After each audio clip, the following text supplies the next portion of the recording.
Hello and welcome friends, welcome to the Jack study circle.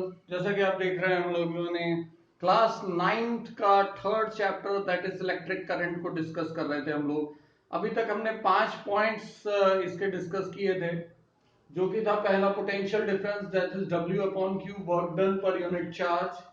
फिर उसके बाद हमने फ्री इलेक्ट्रॉन्स के बारे में बात की थी, जिनके मूवमेंट के कारण इलेक्ट्रिक करंट होता है। थर्ड चीज थी इलेक्ट्रिक करंट। इलेक्ट्रिक करंट मतलब rate of movement of charges, कितनी तेजी से अगर चार्जेस मूव कर रहे हैं उससे हम लोग करंट की डेफिनेशन बनाते हैं।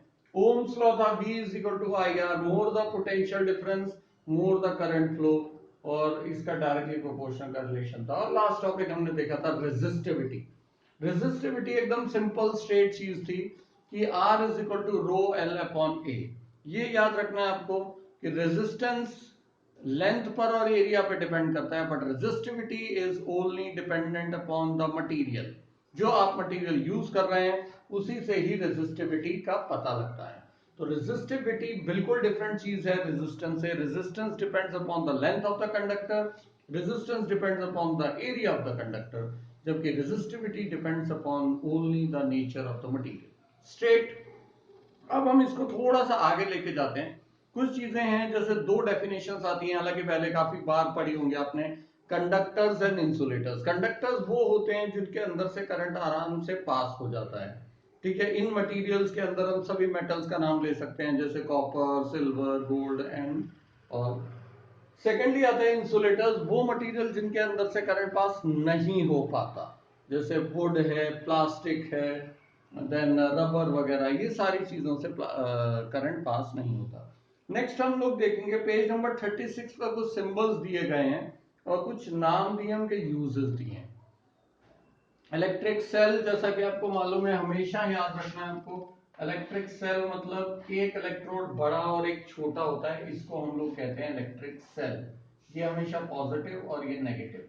इलेक्ट्रिक सेल का बेसिक जो काम है वो है पोटेंशियल डिफरेंस क्रिएट करना ताकि करंट फ्लो हो।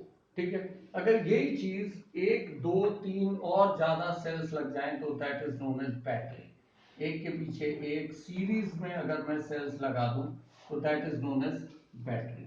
तो बैटरी और सेल मिलती जुलती चीजें। उसके अलावा आप देखेंगे रेजिस्टेंस के बारे में बताया, तो रेजिस्टेंस वो चीज है जो भी आपके घर में जो भी करंट कंज्यूम कर रहा है, लैपटॉप, मोबाइल, आपका फोन, टीवी, वॉशिंग मशीन वगैरह, each and everything is the resistance for the circuit. तो सर्किट के अंदर जब भी करंट पास हो रहा है तो जिसको भी करंट मिल रहा है, मतलब जो भी करंट कंज्यूम करके अपने अपने फंक्शंस कर रहा है, दैट इज द रेजिस्टेंस। एक इंपॉर्टेंट चीज है इसके अंदर, एक और पार्ट है, that is variable resistance. Variable resistance, या जिसको हम लोग रियोस्टैट भी बोलते हैं, ये आपको अगले उसमें आएगा। रियोस्टैट। रियोस्टैट मतलब वेरिएबल रेजिस्टेंस। इसको शो करने के लिए हम लोग इस तरीके की एक लाइन शो करते हैं, मतलब resistance could be changed in this. इसका सिंपल एग्जांपल है आपके घर के पंखे का रेगुलेटर। हम रेजिस्टेंस चेंज कर सकते हैं। जब मैं रेजिस्टेंस सबसे कम कर देता हूं, करंट फ्लो सबसे ज्यादा होगा, मतलब मैंने 5 नंबर पे पंखा चलाया, वो पंखा सबसे तेज चल रहा है, इसका मतलब रेजिस्टेंस कम है। मैं उसको चेंज करके 1 नंबर पे कर दूं तो रेजिस्टेंस बढ़ा दूंगा, करंट फ्लो कम होगा, पंखा स्लो चलेगा। It's simple. इस तरीके से ये दो तीन चीजें हमें ध्यान में रखनी है, उसके सिंबल्स और उनके फंक्शंस। ठीक है, फंक्शंस एंड सिंबल्स, ये चीज एक करनी है आपको। और ये कहां पर है, पेज नंबर 36 पर दिया हुआ है। बाकी इसमें एक, हाँ, दो इंपॉर्टेंट चीजें और है। एमीटर, ए जो सेकंड लास्ट दिया है, एमीटर का मतलब होता है वो instrument which measures the current. कितना करंट फ्लो हो रहा है आपके सर्किट में, ये बताने का काम एमीटर का है। And it is always joint in a series line. अब ये सीरीज पैरेलल क्या होता है, हम लोग उसी टॉपिक पे आने वाले हैं। सेकेंड चीज है वोल्ट मीटर। वोल्ट मीटर का काम होता है पोटेंशियल डिफरेंस मेजर करना कि कितना पोटेंशियल है, और वो मेजर करने का काम वोल्ट मीटर का है। Volt meter is always joint in parallel arrangement with the circuit. Circuit या जो भी आपका रेजिस्टेंस है उससे पैरेलल अरेंजमेंट में ज्वाइन करेंगे। अब हम सबसे ज्यादा इंपॉर्टेंट पार्ट पर आ रहे हैं, सीरीज एंड पैरेलल कॉम्बिनेशन।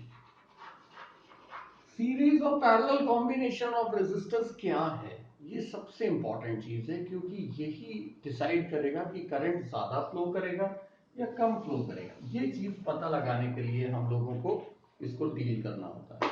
ठीक है, तो सबसे पहले हम लोग देखते हैं सीरीज अरेंजमेंट क्या है। सीरीज अरेंजमेंट का मतलब होता है जहां पर ये आपका सेल है, सेल से करंट जा रहा है, ठीक है, यहाँ पर एक रेजिस्टेंस, यहाँ पर दूसरा रेजिस्टेंस, यहाँ पे तीसरा रेजिस्टेंस, ऐसे 3 रेजिस्टेंस लगे हैं मान लीजिए। ठीक है, ये अज्यूम किया गया R1, R2, R3 और तीनों के अपने अपने एक वोल्ट मीटर लगे, इसको बोलते हैं पैरेलल अरेंजमेंट। ठीक है, तीनों के अपने अपने वोल्ट मीटर बनाने हैं आपको, क्योंकि 3 रीडिंग्स मिलती हैं। ठीक है, this one is V1, this one is V2 and this one is V3। इसमें खास बात क्या है सीरीज में, यहाँ पे मान लीजिए आपका एमीटर लगा हुआ है, यहाँ पे आपको एक की भी लगा देनी। तो होता क्या है कि यहाँ से जो करंट जा रहा है आई, वो तीनों में मिक्स होकर वापस आ रहा है, मतलब same current is flowing through the circuit. अब इसमें अगर सेम करंट फ्लो कर रहा है लेकिन रेजिस्टेंस हर क्या बोलते हैं, पोटेंशियल डिफरेंस हर जगह चेंज हो रहा है, यहाँ पे V1 आएगा, यहाँ पे V2 आएगा, यहाँ पे V3 आएगा। तो ये डायग्राम सबसे पहले इंपॉर्टेंट है आपके लिए बनाना, और ये डायग्राम आपकी टेक्स्ट बुक में जो दिया है वो गलत है, उसको ठीक कर लेना। वहां पे एक ही वोल्ट मीटर से सारी रीडिंग्स निकाली गई हैं, जबकि हमें 3 वोल्ट मीटर्स लगाने पड़ेंगे। ओके, अब इसमें अगर मेरे पास टोटल पोटेंशियल V था, तो V1 plus V2 plus V3, 3 में डिवाइड हो गया पोटेंशियल। अब मुझे ओम्स लॉ याद है, ओम्स लॉ क्या था, V is equal to I R. कुल, यहां पर V की जगह मैं लिख सकता हूं I R from Ohm's law. यहां पे क्या लिखूंगा, I सेम ही है, सिर्फ रेजिस्टेंस फर्क, R1 I, R2 I, R3, एकदम सिंपल, कुछ भी कॉम्प्लिकेशन नहीं। पूरी इक्वेशन को अगर मैं I से डिवाइड कर दूं तो मेरे पास क्या बचेगा, R1 R2 R3। ये क्या था, सीरीज कॉम्बिनेशन, इसलिए हम इसको RS लिखते हैं। सो RS का मतलब क्या है, equivalent resistance of the series arrangement. अगर 3 रेजिस्टर्स को हम लोग सीरीज में लगाएंगे तो total resistance will be the total of the individual resistor. ये तरीके से हम लोग सीरीज अरेंजमेंट सॉल्व करते हैं। इसका एप्लीकेशन क्या है, इसका फायदा क्या है, तो सिर्फ एक ही चीज आपको ध्यान में रखनी है कि अगर आपको रेजिस्टेंस कहीं पर बढ़ाना है तो आप सीरीज में लगा दीजिए कोई भी चीज को, रेजिस्टेंस विल इंक्रीज। इसका मान लीजिए 5 है, इसका 10 है, इसका 15 है, तो तीनों को हमने साथ में लगाया, तीनों के रेजिस्टेंस ऐड हो जाएंगे, आपका रेजिस्टेंस बढ़ जाएगा। कई बार हमें सर्किट्स में बढ़ाना पड़ता है और कई बार कम भी करना पड़ता है। कहां पर कम करना पड़ेगा, वहां पर हम लगाते हैं पैरेलल अरेंजमेंट। अब आप देखोगे कि पैरेलल अरेंजमेंट का डायग्राम क्या है, एकदम सिंपल। यहां तक आए हम, यहां से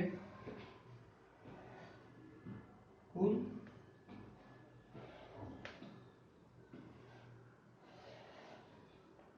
ये है आपका पैरेलल अरेंजमेंट का डायग्राम।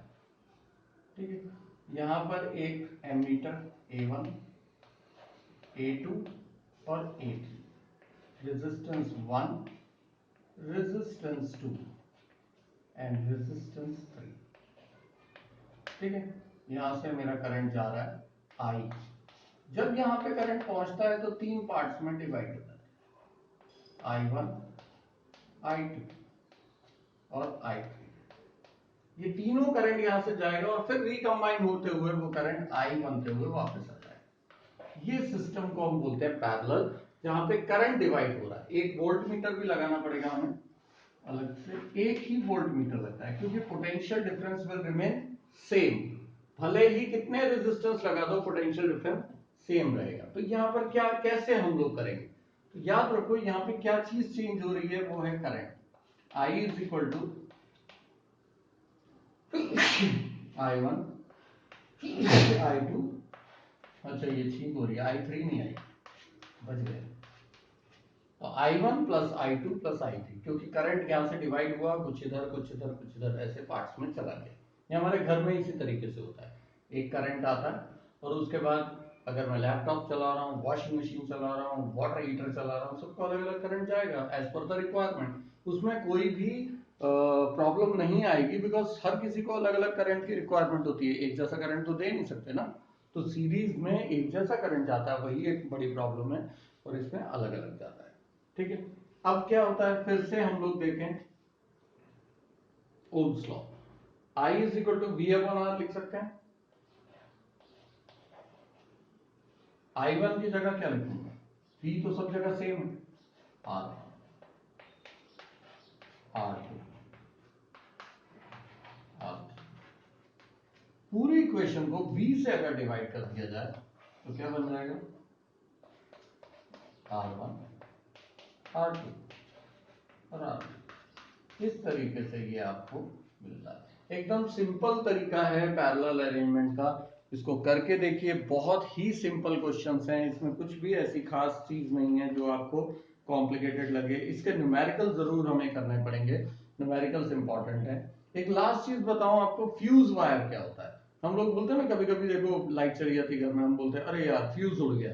फ्यूज उड़ गया मतलब यहाँ कोई उड़ने उड़ने वाली चीज नहीं है। फ्यूज वायर एक ऐसी वायर होती है जो हमारे मीटर, जहां से बाहर से हमारा करंट आता है, वहां पर एक छोटी सी वायर लगाई जाती है, और वो वायर कम मेल्टिंग पॉइंट की होती है। कम मेल्टिंग पॉइंट की है, इसका मतलब कि जब भी ज्यादा करंट आए, बाई चांस किसी कारण से ज्यादा करंट आ जाए, तो होता क्या है कि आपके बाकी अप्लायंस खराब हो सकते हैं। उनको खराबी से बचाने के लिए हम क्या करते हैं, वो फ्यूज वायर लगा देते हैं। कभी भी एक्स्ट्रा करंट आए तो वो वायर कम मेल्टिंग पॉइंट की होती है, जैसे उसके अंदर से ज्यादा करंट जाएगा वो गर्म हो जाएगी, गर्म होकर पिघल जाएगी, दैट मीन्स मेल्ट हो जाएगी, और वो सर्किट ब्रेक हो जाएगा। आपके घर के अंदर करंट जाना बंद। लेकिन करंट जाना बंद, इसका मतलब आपका फायदा हुआ है, बिकॉज अगर वो हैवी करंट हमारे घर में आ जाता तो आपका लैपटॉप, आपका मोबाइल, आपका टीवी सब खराब हो सकता था। इसलिए फ्यूज वायर लगाई जाती है। इसकी अलग अलग रेटिंग होती है, 1 ampere, 2 ampere, 5 ampere, depending upon the use. तो फ्यूज वायर बहुत ज्यादा इंपॉर्टेंट है। It cuts the circuit when there is a heavy current and it is based on the principle of heating effect of electric current। जो आप 10th standard next में पढ़ोगे आप कि हीटिंग इफेक्ट क्या होता है। महान भगवान के समान महान साइंटिस्ट, जहां डब्ल्यू का नाम हम लोग जूल लेते हैं, तो जूल करके एक महान साइंटिस्ट हुए जिन्होंने H is equal to I square R T करके एक फॉर्मूला बताया था, जिसके बेस पर हमें पता लगता है कि जब भी करंट पास होता है तो हीट जनरेट करता है, और वो ज्यादा हीट से वो वायर मेल्ट हो जाती है और सर्किट ब्रेक हो जाता है, ताकि आपके इंस्ट्रूमेंट सेव हो जाए। तो इसको पूरे चैप्टर को एक बार अच्छे से रिवाइज कीजिए।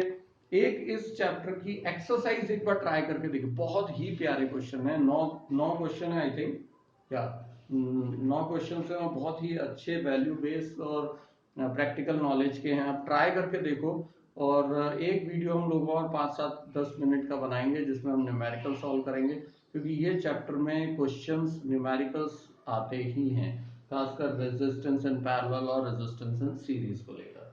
तो थैंक यू वेरी मच, और रिवाइज करते रहिए, be wise, revise. Thank you.